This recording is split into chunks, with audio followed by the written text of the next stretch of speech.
لبیک یا حسین لبیک یا حسین لا حول ولا قوة إلا بالله العلي العظيم أعوذ بالله السميع العليم من الشيطان الرجيم بسم الله الرحمن الرحيم بارئ الخلائق أجمعين الحمد لله الذي لا يبلغ مدحته القائلون ولا يحصي نعماءه العادون ولا يؤدي حقه المجتهدون الذي لا يدركه بعد الحمم ولا يناله غوث الفتن الذي ليس لصفته حد محدود ولا نعت موجود ولا أجل ممدود فطر الخلائق بقدرته ونشر الرياح برحمته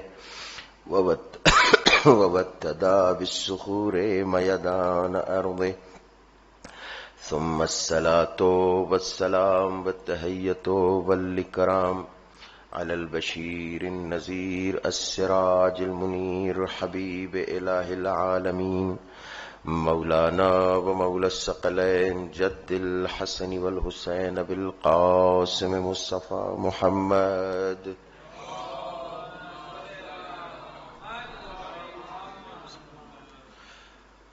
لا سيما وابن عمه ووصيه ووزيره وخليفته نور الأنوار حجج الجبار والد الأئمة الأطهار المولود في بيت ذي الأستار غالب على كل غالب مطلوب كل طالب الذي حبه فرض على الحاضر والغائب علي بن أبي طالب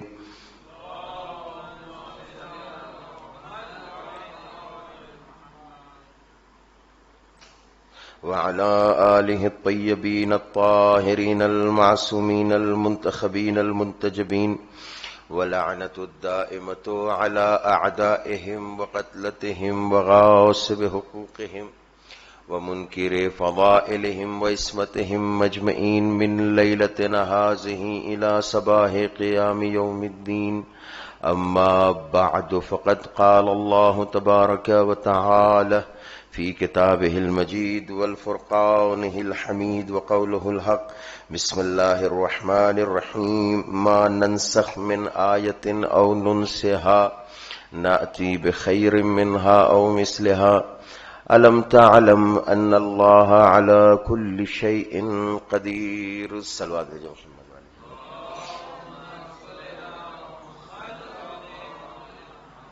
عزیزان گرامی،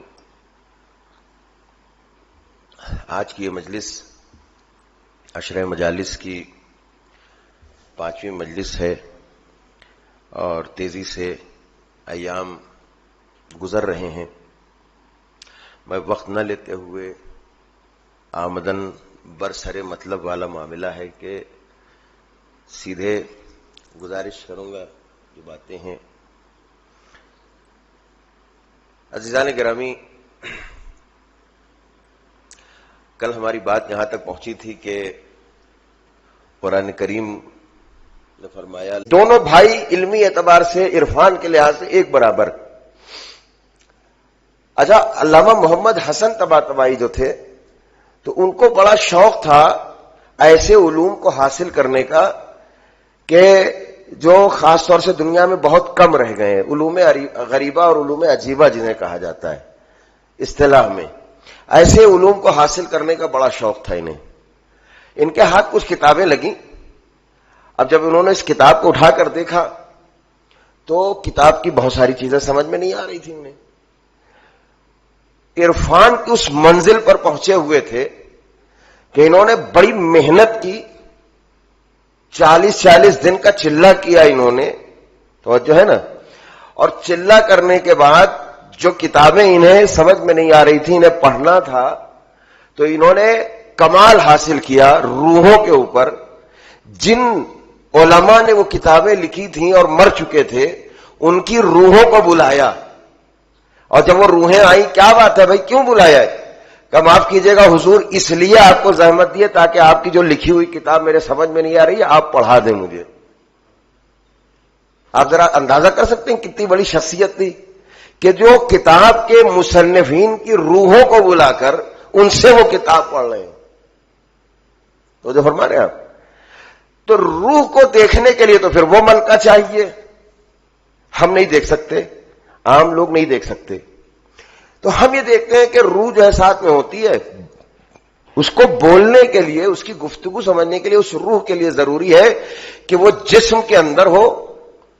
تو ظاہر ہے کہ یہ جسم حرکت کرے گا, زندہ ہوگا, پھر اس زبان کے ذریعے سے الفاظ نکلیں گے اور ہمارے سماعتوں تک, ہماری کانوں تک پہنچیں گے اور ہم سنیں گے. تو جو ہے نا, ہمارے یہاں کوئی مر گیا, قرآن پڑھنا شروع کیا ہم نے, توجہ کیجیے گا, سورہ یاسین بھی پڑھ رہے ہیں, دوسرے سورے بھی پڑھ رہے ہیں, مگر کبھی کوئی کہہ نہیں سکتا کہ قرآن پڑھا جا رہا ہو اور کوئی مردہ زندہ ہو جائے. تو ہمارے یہاں کوئی کہہ نہیں سکتا کہ قرآن پڑھا جا رہا ہو اور مردہ زندہ ہو جائے. خدا نخواستہ کوئی سورہ یاسین پڑھ رہا ہو اور اتنے میں مردہ جو لیٹا ہوا کہہ دے کہ بھائی ذرا دھیرے پڑھو, کان پھاڑے دے رہے ہو, اتنا تیز تیز پڑھ رہے ہو, تو آپ سوچئے کیفیت کیا ہوگی. جو پڑھ رہا ہے وہ لیٹ جائے گا. تو جو ہے نا, کیونکہ ہمارے یہاں موت سے اور مردے سے بڑا لوگ خوف محسوس کرتے ہیں, جبکہ وہ ہونا ہی نہیں چاہیے. ہونا یہ چاہیے کہ اسے خوف نہ کھائیں. مردہ, ہمارے ایک محاورہ بولا جاتا ہے مردہ بدست زندہ. تو جو ہے نا, وہ کچھ کر ہی نہیں سکتا. 100 سال, 4000 سال, 5000 سال وہ جسم ایسے ہی پڑا رہے گا, سڑ جائے گا, گل جائے گا, وہ کچھ نہیں کر سکتا. جب تک کہ ہم زندہ اس کو غسل و کفن دے کے دفن نہ کریں وہ ایسے ہی پڑا رہے گا. پھر بھی ہم مردوں سے بہت خوف کھاتے ہیں, بہت زیادہ ڈرتے ہیں. ڈرنے کی کوئی ضرورت نہیں ہے, وہ بے جان ہے, کچھ نہیں کر سکتا, وہ بے بس ہے, بیچارہ ہے وہ. تو کوئی قرآن پڑھ رہا ہو اور اتنے میں مردہ بولنے لگے تو کیفیت کیا ہوگی. لیکن کبھی ایسا ہوا نہیں. اچھا, میں نے عرض کیا تھا کہ قرآن میراث ہے, اہل بیت وارث ہے. دعویٰ قرآن کرتا ہے, اس دعوے کو دلیل کے ساتھ ثابت اہل بیت کرتے ہیں. توجہ ہے نا. اب قرآن نے دعویٰ کر دیا کہ مردے کو زندہ کرے گا, مردے کو زندہ کرے گا, تو بھائی قرآن کو تو کبھی نہیں دیکھا کہ کسی آیت میں کسی لفظ نے کسی مردے کو زندہ کیا ہو. ہاں, صامت قرآن نے زندہ نہیں کیا ہے, ناطق قرآن نے ضرور زندہ کیا ہے. تو ہمارے اب کہاں پر جاتے ہیں ہم. اچھا, بہت مشہور واقعہ آپ سنتے رہتے ہیں, بس جلدی سے میں عرض کر دوں بچوں کے لیے. امیر المومنین کے پاس ایک مردہ لایا گیا ہے نا, غلط کہہ گیا میں دوستو, زندہ لایا گیا. ایک تابوت میں سجا کے اوپر چادر اڑا دی گئی اور اس سے کہا کہ چلو علی جو ہے دعویٰ کرتے ہیں سلونی قبل ان تفقدونی کا, لاؤ علی کو آزماتے ہیں کہ علی کو پتا بھی ہے کہ چادر کے نیچے زندہ ہے کہ مردہ ہے. ایک قرآن میں آیت ہے کہ دیکھو کبھی مذاق نہ اڑانا ہمارا, ورنہ تم خود مذاق بن جاؤ گے. فرما رہے آپ, اللہ یستہزئ بہم, اللہ تمہارا مذاق بنا دے گا اگر تم اللہ اور اللہ والوں کا مذاق بناؤ گے. تو فرما رہے ہیں آپ, آئے تو اچھا اللہ والوں, اور یہاں تو امام المتقین کا مذاق اڑانے لوگ آئے ہیں. جیسے ہی آئے امیر المومنین کے پاس, کہا کہ نماز پڑھا دیجیے, یہ مر گیا ہے. تو جو ہے نا, اچھا اگر امیر المومنین یہاں پر رک کر کہتے, دیکھیے میں بہت آرام سے آج پڑھ رہا ہوں, تھوڑا سا آپ کا ساتھ چاہیے مجھے. اگر امیر المومنین روک کر کہتے, علی علیہ السلام روک کے کہتے کہ بھائی نماز کیا پڑھاؤں میں, اس کے نیچے زندہ ہے, تم میرا مذاق اڑانے آئے ہو, کہہ سکتے تھے نا. لوگ مان بھی لیتے, ہاں زندہ ہی تو لے کر آئے, چلے جاتے. مگر ممکن ہے آنے والا مورخ لکھ دیتا, علی کو علم و غیب نہیں تھا, بلکہ علی کے خاص ساتھی سلمان و ابوذر و مقداد کسی کے ذریعے سے معلوم ہو گیا تھا کہ یہ مذاق ہونے والا ہے. لہذا علی نے کہہ دیا کہ میں زندہ کے کیا زندہ کی نماز کیا پڑھاؤں، لے جاؤ اسے. تو جو ہے نا علی نہیں چاہتے تھے کہ مورخ کچھ الٹا لکھ دے، لہذا امیر المومنین نے نہیں کہا کہ زندہ ہے لے جاؤ، کہا وہاں جنازہ رکھو، قبلہ رخ، صفحے بنا لو، میں پڑھا دیتا ہوں. اور جو ہے نا جنازہ رکھا گیا، صفحے بن گئی، امیر المومنین آ گیا، نماز پڑھا دی. جیسے ہی نماز ختم ہوئی اب پیچھے لوگوں نے کھکھیانا شروع کیا، ہنسنا شروع کیا، کیونکہ مذاق بنانے آئے تھے، ہنس رہے، مذاق بنانے کے لیے آئے. امیر نے مڑ کر دیکھا کہ ابھی کیوں ہنس رہے ہو، کیا بات ہے؟ کہ یا علی آپ تو دعویٰ کرتے ہیں کہ سلونی قبل ان تفقدونی، کہ پوچھ لو مجھ سے اس سے پہلے کہ مجھے کھو دو، جو چاہے پوچھ لو، ہر چیز کا جواب علی دے گا. تو جو ہے نا، اور آپ کو یہی نہیں پتا کہ چادر کے نیچے تابوت میں لیٹا ہوا انسان زندہ ہے یا مردہ ہے. امیر المومنین تو جانتے تھے نا. امیر المومنین نے کہا اچھا ٹھیک ہے زندہ ہے تو اٹھا لو. توجہ نا، میں نے ایک سوال کیا تھا، امیر المومنین اگر پہلے ہی کہہ دیتے کہ زندہ کے لے کر آئے ہو میرا مذاق بنانے کے لیے، یہ زندہ میں اس کی نماز جنازہ نہیں پڑھاؤں گا، مگر علی نے کوئی جواب نہیں دیا، نماز جنازہ پڑھا دی علی نے. بہت توجہ ہے. اور اس کے بعد جب لوگوں نے دیکھا تو جسے زندہ لائے تھے وہ مر چکا تھا. تو جو ہے نا علی چاہتے تو کہہ دیتے، یہ لوگ چلے جاتے، کچھ لوگ باتیں بناتے کہ علی کو پتا چل گیا تھا، سازش کی خبر ہو گئی تھی، مذاق جو ہونے والا تھا اس کی خبر ہو گئی تھی. علی نے کسی کو موقع ہی نہیں دیا، نماز پڑھائی، زندہ کی، وہ مر گیا. علی نے پیغام دیا مجھ سے مذاق نہیں کرنا. علی وہ ہے، علی کی ولایت وہ ہے، جتنا زندوں پر ولایت ہے اتنا ہی موتوں پر بھی ولایت ہے.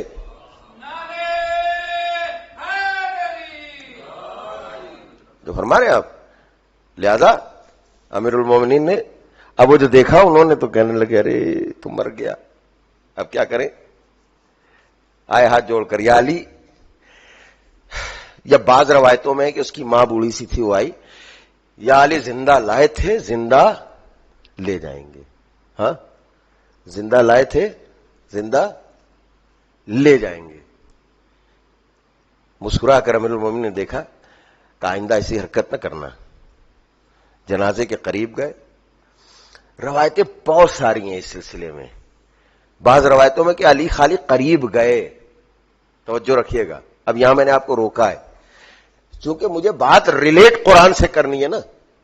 حضرت عیسیٰ کو اللہ نے ایک معجزہ دیا تھا، اور وہ معجزہ کیا تھا کہ عیسیٰ بیماروں کو شفا دے دیتے تھے، کوڑھیوں کو صحیح کر دیا کرتے تھے، برس و جذام کے مرض والوں کو صحیح کر دیتے تھے. اور ایک معجزہ عیسیٰ کا یہ تھا کہ مردوں کو زندہ کرتے تھے، جس کی ترجمانی قرآن نے کی.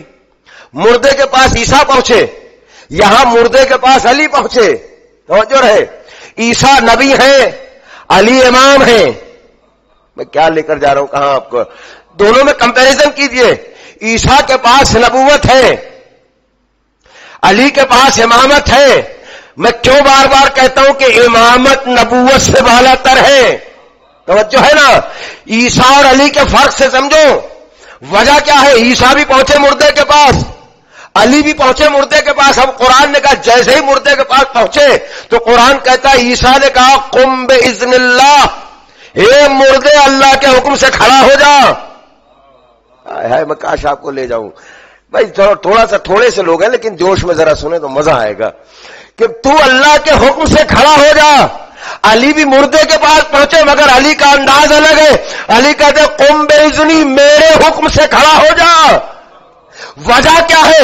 عیسیٰ کے پاس نبوت ضرور ہے مگر رضایت الہی نہیں ہے، اور اللہ علی نے ایک شخص ہو کر رضایت معبود خرید لی ہے. صلوات بھیجا محمد والے محمد پر.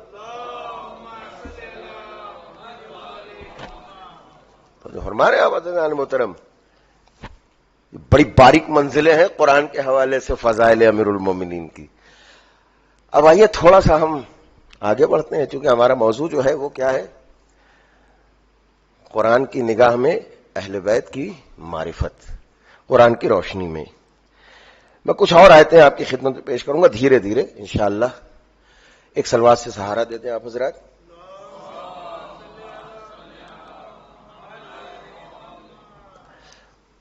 کل والی بات جو ادھوری تھی اس کو میں نے کمپلیٹ کر دیا. آج بہت جلدی اور زیادہ باتیں آپ تک پہنچانا ہے. اب میں ایک آیت پڑھ رہا ہوں, سورہ عنکبوت کی 15 نمبر آیت ہے, یاد رکھیے گا. سورہ عنکبوت آیت نمبر 15 نمبر آیت. اللہ فرما رہا ہے, آپ کو یاد ہوگا نا, جب حضرت نوح علیہ السلام 950 سال تبلیغ کر کے تھک گئے اور قوم بدلی نہیں ہے, تو حضرت نوح علیہ السلام نے اللہ سے ہاتھ بلند کر کے کہا, پروردگار اب بد دعا کر رہا ہوں, اب عذاب نازل کر دے. اچھا, اس سے پہلے بھی حضرت نوح نے گزارش کی تھی, مگر اللہ نے کہا نوح تھوڑا سا ٹھہر جاؤ, شاید کچھ راہ راست پر آ جائیں, شاید کچھ راہ راست پر آ جائیں. مگر قوم کو بدلنا تھوڑی تھا, قوم کو تو اور زیادہ برائیوں میں جانا تھا. اچھا, یہ چلا آیا ہے, نبی اللہ کا مبلغ ہے, ایک مبلغ کے ساتھ یہ چلا آیا ہے ہمیشہ کے لیے کہ تبلیغ کرنے والا تبلیغ کرتا ہے, بعض مانتے ہیں بعض نہیں مانتے ہیں. اور ہم تو اس بات سے تسلی پا لیتے ہیں, جب نبیوں کی لوگوں نے نہیں سنی تو ہماری اگر نہ سنے تو کون سی پریشانی والی بات ہے. صلوات بھیجے محمد و آل محمد پر.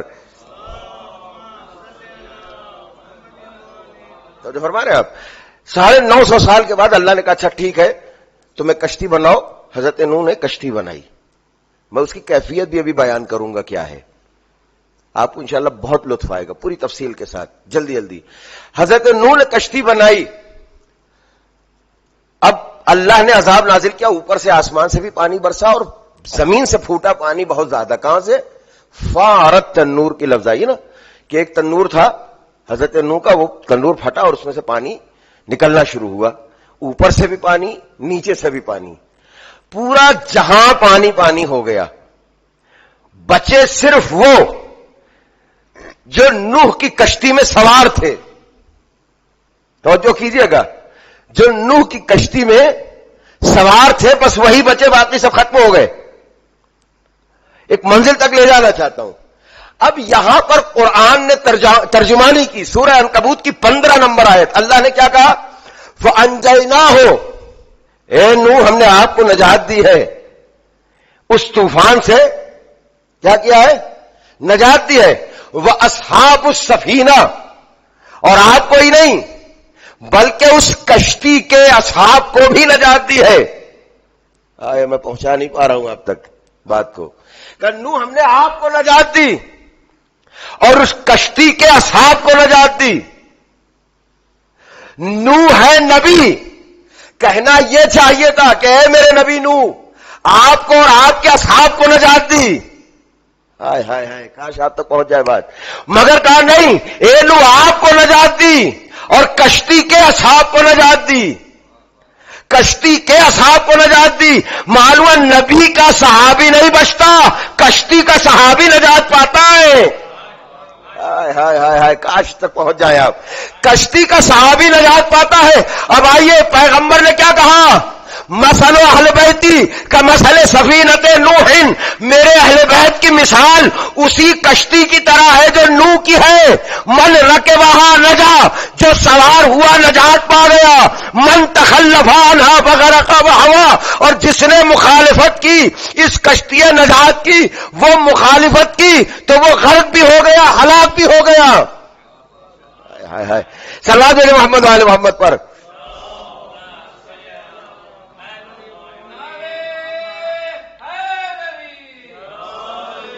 اچھا, اب ذرا سا کشتی پر بات کر لیں. دیکھیں, جب تشابہ ہو نا, جب دو چیزیں ایک جیسی نظر, مماثلت دی جائے, مشابہت دی جائے, تو اس کو ذرا غور کرنا چاہیے. تھوڑی سی کشتی کی بات کر لیتے ہیں. کشتی کیا تھی؟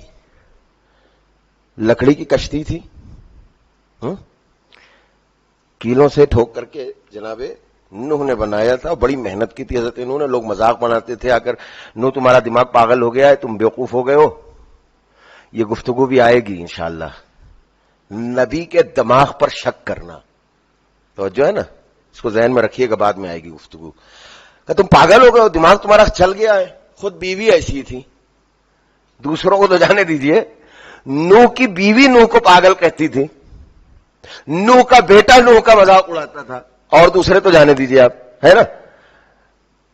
یہ صحرا میں تم کشتی بنا رہے ہو، کشتیاں پانی میں چلتی ہیں بھائی، تم صحرا میں کشتی بنا رہے ہو، زمین پر کشتی بنا رہے ہو، دور دور تک پانی نہیں، دریا نہیں، تالاب نہیں، کچھ نہیں، کہاں چلاؤ گے اس کو؟ اچھا وہ تو نوح جانتے تھے اور اس کا اللہ جانتا تھا کہ ابھی جسے تم زمین سمجھ رہے ہو، جب یہ بن جائے گی تو پھر یہ زمین غائب ہو جائے گی اور پانی یہاں آ جائے گا. توجہ ہے نا، یہ نوح جانتے تھے. کشتی بنی، کشتی کا ہے کہ یہ لکڑی کی ہے، کیلیں لگائی گئی ہیں اس کے اندر. میں بہت آرام سے آج پڑھ رہا ہوں تاکہ ایک بات آپ تک پہنچے. کیلیں لگائی ہیں اس کے اندر، لکڑی کی کشتی ہے. اللہ نے کیا کہا؟ لقد ترکناہا آیہ، کہ اس کشتی کو ہم نے اپنی نشانی اور آیت بنایا ہے. بہت توجہ رہے. پیغمبر نے کیا فرمایا کہ میرے اہل بیت اس کشتی کے مانند ہیں، نوح کی نجات والی کشتی کی طرح ہیں میرے اہل بیت. اچھا اس کشتی کو جو نوح کی کشتی ہے اس کو اللہ نے کیا کہا یہ میری آیت ہے. عزیزو لکڑی کی کشتی جب اللہ کی آیت ہو سکتی ہے تو اہل بیت اللہ کی آیت ہو تو تعجب کون سا ہے؟ تو جو فرما رہے آپ. اچھا کشتی بنی بہت شاندار طریقے سے. اللہ نے کیا کہا؟ وَحَمَلْنَاهُ، سورہ قمر کی 13 نمبر آیت سنیے گا. تھوڑا سا آیتوں میں غور کریں، دیکھیں اہل بیت کے لیے اللہ نے کیا بیان کیا ہے. خدا کی قسم. وَحَمَلْنَاهُ عَلَى ذَاتِ أَلْوَاحٍ وَدُسُرٍ، وہی جو میں نے پہلے بات کہی کہ یہ کشتی اللہ نے بنوائی، کنو بناؤ. لیکن اللہ نے کیا کہا؟ کشتی نجات ہے. اے نو، تم معمولی لکڑی اور معمولی کیل سے نہیں بنا سکتے. میرے ساتھ ہیں آپ؟ ہاں، معمولی لکڑی اور معمولی کیل سے نہیں بنا سکتے. کا پھر کہ حملناہ علی الواح ذات ودسر، ہم لکڑی بھی بھیجیں گے، ہم کیل بھی بھیجیں گے. ہائے ہائے ہائے ہائے ہائے، کیوں ایسا اہتمام ہے پروردگار؟ بنانا تمہیں، مگر بنے گی ہمارے طریقے سے. لکڑی بھی ہم بھیج رہے ہیں، کیلے بھی ہم بھیج رہے ہیں، دونوں کو ملاؤ گے کشتی تیار ہوگی. وجہ کیا ہے؟ وجہ یہ ہے کہ نوح کی کشتی سفینہ نجات ہے، اور سفینہ نجات دنیاوی چیزوں سے نہیں بنتا ہے. ہائے ہائے ہائے، یہاں کی چیزوں سے نہیں بنتا، وہاں کی چیزوں سے بنتا ہے. یہاں کی چیزوں سے نہیں، قرآن کہہ رہا وہاں کی چیزوں سے بنتا ہے.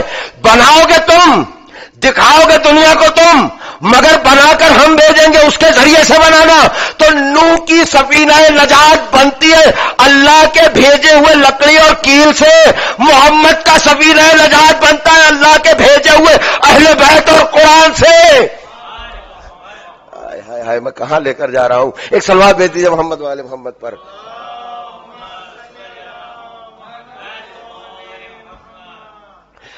وقت کم ہے، بہت جلدی جلدی وقت جا رہا ہے. کشتی حضرت نوح کی تو کیا کہا؟ وَحَمَلْنَاهُ عَلَى ذَاتِ أَلْوَاحٍ وَدُسُرٍ. اس کے بعد اللہ نے کہا جب کشتی بن گئی، ایک ایک لفظ پر غور کریں. جب کشتی بن گئی تو اللہ نے کیا کہا؟ تجری، سورہ قمر کی 14 نمبر آیت اس کے بعد والی. تجری بِأَعْيُنِنَا، توجہ رکھیے گا. نوح کشتی بنا لی، تجری بِأَعْيُنِنَا، اب بنا لیا ہے نا، تم کو چلانے کی ضرورت نہیں ہے، ہماری آنکھوں کے سامنے یہ کشتی چلے گی. ہے نہیں پہنچا پا رہا ہوں آج، آپ بہت ڈھیلے ہو کر سن رہے ہیں. کیا بات ہے؟ مجھے نہیں سمجھ میں بات آ رہی ہے. فضائل کی بات ہے بھائی، کہ ہماری آنکھوں کے سامنے، جملوں کو بدلوں، عین اللہ کے سامنے کشتی چلے گی. ہائے ہائے ہائے، کاش میں بیان کر لے جاؤں. عین اللہ کے سامنے کشتی چلے گی، ہماری عین کے سامنے کشتی چلے گی. اس کے بعد کا جزاء لمن کان کفر. اے نوح، یہ اس لیے میں کہہ رہا ہوں کیونکہ لوگوں نے تمہارا انکار کیا تو ہم نے تمہیں یہ جزا دی ہے. کشتی بناؤ، ہماری آنکھوں کے سامنے چلے گی، ہماری آنکھوں کے سامنے چلے گی، ہماری عین کے سامنے چلے گی. میں کہوں گا پروردگار تو جسم و جسمانیات سے مبرہ ہے، پھر تیری آنکھ کے سامنے کیسے چلے گی؟ تیرے پاس تو آنکھ ہے نہیں. اگر ہم تصور کر لیں کہ تو آنکھ رکھتا ہے تو ہم مشرک ہو جائیں گے. تو جو ہے نا، اس لیے کہ تیرے پاس جسم نہیں ہے، تیرا وجود ہے مگر جسم نہیں ہے. تو قادر مطلق ہے مگر تیرا جسم نہیں ہے، تو کشتی چلائے گا مگر تیرا جسم نہیں ہے. تو آج اپنا پروردگار آواز دے، آیت کو آیت سے سمجھو. جیسے ہم نے ید اللہ سے آدم کے پتلے کو گلوایا تھا، ویسے ہی عین اللہ سے اس کشتی کو بھی چلائیں گے. ہائے ہائے ہائے. تو جو فرما رہے ہیں آپ، اب اس کے آگے بڑھے ذرا سا. اچھا یہ تو بات ہوئی. اس کے بعد اسی سورہ ہود کی 37 نمبر آیت میں اللہ نے کہا، اسی کشتی کا تذکرہ کرتے ہوئے کہتا ہے اللہ وَاصْنَعِ الْفُلْكَ بِأَعْيُنِنَا. دیکھیے وہیں سے ریلیٹ کر رہا ہوں میں، یہاں بھی بات وہی کی، پر اے نو یہ کشتی ہماری آنکھوں کے سامنے بنے گی. ہائے ہائے ہائے ہائے ہماری. دیکھیے میں اسی پہ بات ختم کر دوں گا، بات بہت لمبی ہے، کل سنیے گا انشاءاللہ. وَاصْنَعِ الْفُلْكَ بِأَعْيُنِنَا، اے نو یہ کشتی ہماری آنکھوں کے سامنے بنے گی، عین اللہ کے سامنے بنے گی کشتی، ہے نا. اور اس کے بعد کیا کہا؟ اس کے بعد فرمایا وَوَحْيِنَا، اور ہم جیسا بتائیں گے ویسی بنے گی. ہائے ہائے ہائے ہائے ہائے ہائے. ہم جیسا کہیں گے ویسی بنے گی. یعنی یہ کشتی ہے، کشتی نجات. بنا تو نو رہے ہیں مگر نو کو بھی اختیار نہیں ہے کہ اپنے طریقے سے بنائے. ہائے ہائے ہائے. نو کو یہ اختیار نہیں ہے کہ وہ اپنے طریقے سے اور اپنے جیسا چاہے بنائے. نہیں، اللہ کہہ رہا بناؤ گے تم، مگر ہم بتائیں گے کیسے بنے گی، کیسے چلے گی، ہماری نگاہوں کے سامنے بنے گی. تو کشتی نجات وہ ہوتی ہے، بناتا نبی ہے مگر نبی کو اختیار نہیں ہوتا کیسے بنائے، یہ اللہ کے پاس ہوتا ہے. اے مسلمانوں، محمد نے کہا میرے اہل بیت کشتی نجات ہے. تو اب معلوم یہ ہوا کہ اگر نو کی کشتی اللہ بنوا رہا ہے تو محمد کی کشتی بھی اللہ بنوا رہا ہے. صلوات بھیجتے محمد والے محمد پر. بس عزیزان گرامی، میں نے اپنی بات کو سمیٹ دیا. کل اسی سے آگے سنیے گا انشاءاللہ. آپ ذرا غور کیجئے، آج شب 5 محرم آ گئی ہے اور ہم مصروف عزا ہیں. خدا ہماری عزاداری کو قبول کرے اور سب سے بڑھ کر سیدہ کونین مادر حسنین فاطمۃ الزہرا سلام اللہ علیہا ہماری عزاداری کو قبول کریں اور شہزادی ہمارے اشکوں کو رومال سیدہ میں جگہ دیں، اپنے رومال میں جگہ دیں. سنیں گے آپ؟ آج مجھے حبیب ابن مظاہر کو یاد کرنا ہے. آپ آمادہ ہو گئے رونے کے لیے؟ میرے لیے بہت بڑی بات ہے. اور دیکھیے میں بار بار عرض کر رہا ہوں کہ اس آنسو کو اور گریے کو چھپائیے نہیں. جتنا بلند آواز سے رو سکتے ہو روئیے، جتنے آنسو بہا سکتے ہو آنسو بہائیے. سنیں گے آپ؟ حبیب ابن مظاہر کو حسین سے بڑی محبت تھی. تاریخوں میں ملتا ہے، آج بھی میں نے دیکھا، پیغمبر کے زمانے میں حبیب ابن مظاہر کی عمر کیا تھی معلوم ہے آپ کو؟ زیادہ 12-13 سال کے رہے ہوں گے. جناب حبیب ابن مظاہر کی عمر تاریخوں میں ہے کہ امام حسین سے تھوڑی سی زیادہ تھی، لیکن دوستی تھی. حبیب ابن مظاہر کو جب پیغمبر دیکھتے تھے تو حبیب ابن مظاہر کا کمال احترام کرتے تھے. کسی نے پوچھ لیا یا نبی اللہ یہ تو ابھی بچے ہیں، آپ ان حبیب کا اتنا احترام کرتے ہیں، بات کیا ہے؟ سنیے گا پیغمبر نے کیا کہا. پیغمبر فرماتے ہیں کہ تم سمجھتے نہیں ہو کہ حبیب کیا ہیں. اللہ اکبر.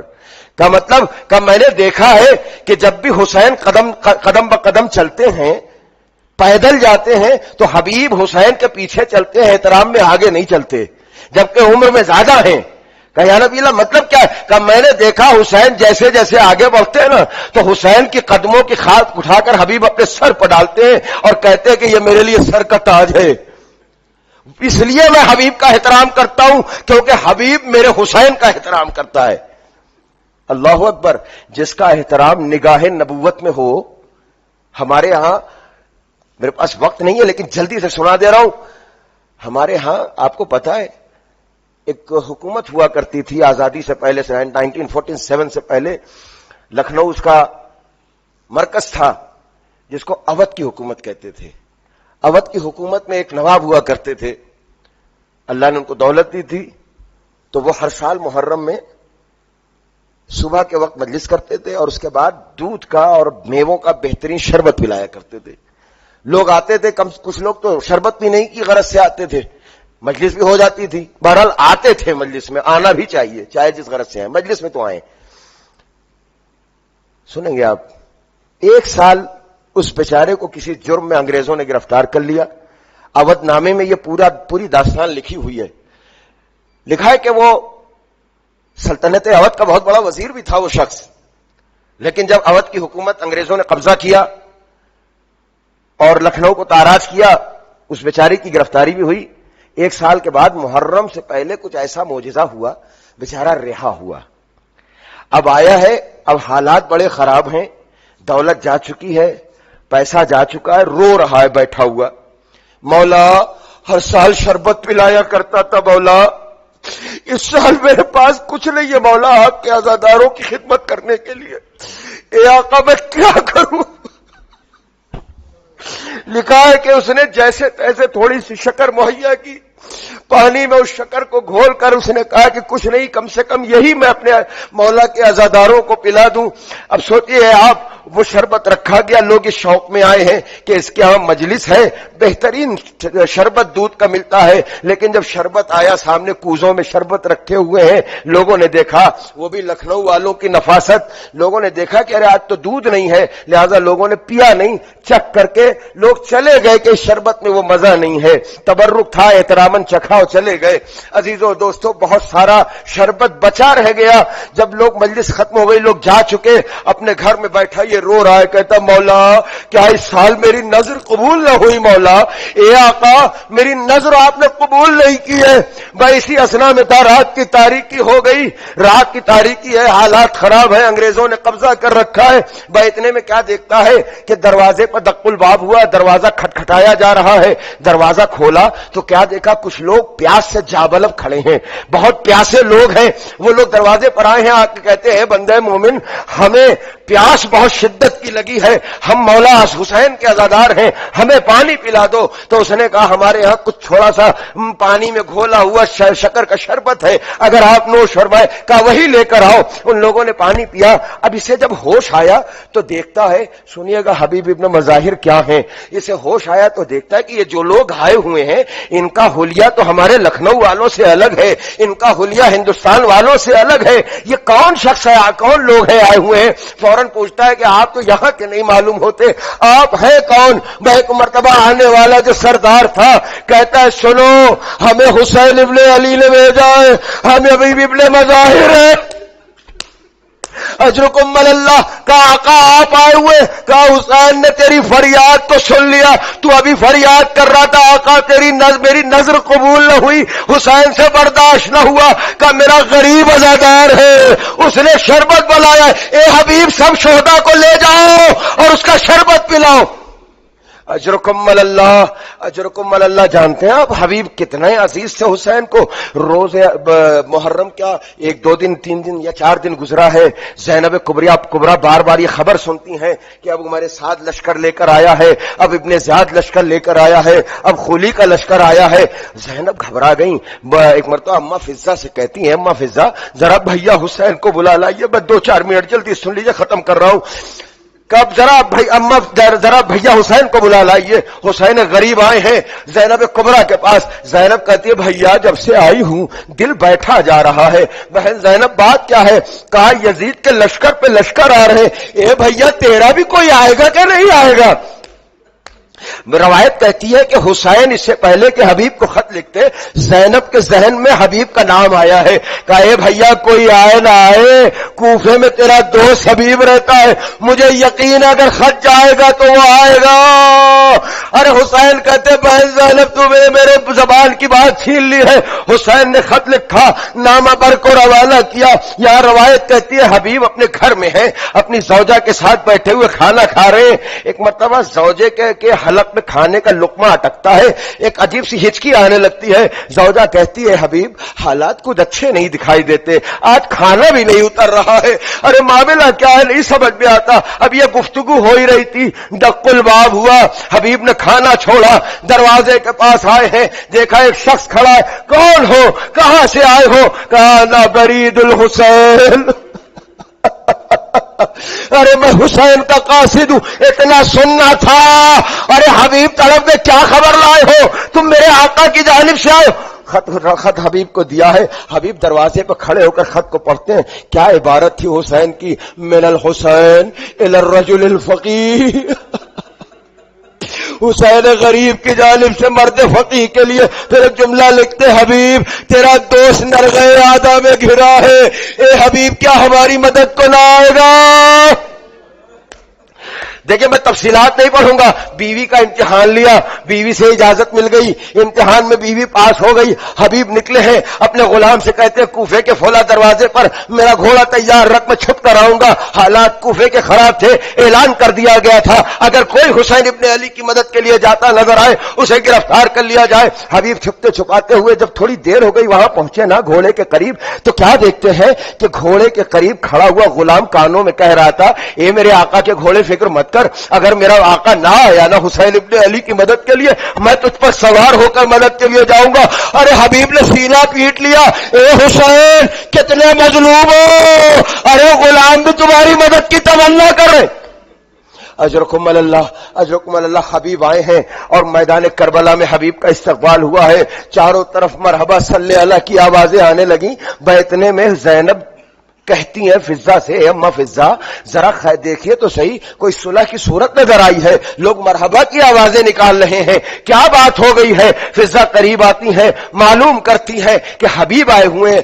آئی ہے کہتی ہے زینب کبریٰ مبارک ہو, حبیب آ گئے, حبیب آ گئے. سنیے میں دو جملہ جلدی سے ختم کر رہا ہوں. اتنے میں زینب نے کہا, اے اماں فضا حبیب کو میرا سلام کہہ دو. ارے فضا دم خیمہ آئی ہے, آ کر کہتی حبیب مبارک ہو, علی کی لاڈلی سلام کہہ رہی ہے. حبیب نے امامہ پھینک دیا, آئے وہ دن آ گئے شہزادیاں غلاموں کو سلام کہلائے. اجرکم اللہ, اجرکم اللہ.